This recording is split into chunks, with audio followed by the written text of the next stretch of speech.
जय जगन्नाथ सांग मैंने संडे रो मिनी ब्लॉग को आपण मानक वेलकम करुच्ची। आज मॉर्निंग मोर स्टार्ट है गोटे ग्लास मिश्री पानी रू। आज जेहेतु रविवार थिला तो बाहरी पड़ली घर सफा करबा पई। बेले बेले जो जिनस हमको करिया पई इच्छा न थाए आमे बाध्य हो जाऊ से सब करिया पई। ए जेमती देखुनांती बुढ़ियाणी घर काहाको कोन भांगिया को भल लागे कि किंतु कोन करबा ए सब करिया पई आमे बाध्य हो जाऊ। भाभी ये सब कम मत घंटे 1.5 घंटा भितर कंप्लीट हो जाओ बोली। जा हो घंटे 1.5 घंटा भितर ही कंप्लीट करने को सब चेष्टा करती।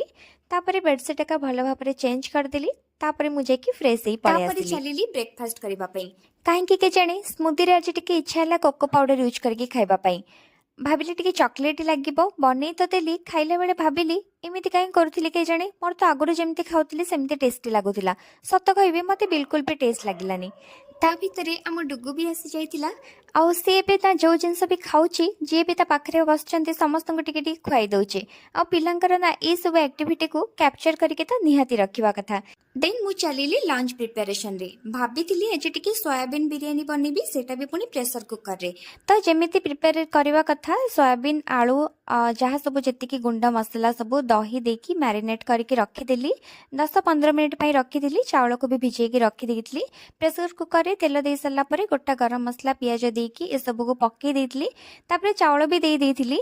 किंतु प्रेशर कुकर कौन कला मते धोखा देदेला।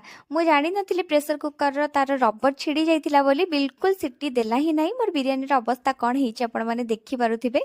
आउ तापरे कौन हेछि ना मो लाइफ रे एते थर रोसई करलिनी मोर कोनोसी दिन आज पर्यंत कोनोसी जिंस लुणिया हेनी। आउ आज बिरयानी एते लुणिया हेतिला कि माने पार्टी रे भी बिल्कुल दे ही पार नथिला।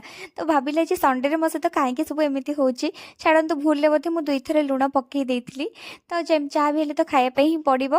तो जेमती करके खाई देलु। तापरे डुगु को मु सोई देइथिली। मु भी जाके टिके सोई पड़थिली। उठी सरला परे ताको टिके नेकी बाहरे बुलौथिली। एमिति थिला आज मोर संडे मिनी ब्लॉग। केमती कौन लगिला कमेंट करके आपण माने निहाती जणेबे। और कोठु कोठु देखुचंती प्लीज कमेंट करिवे। रहिली बाय बाय।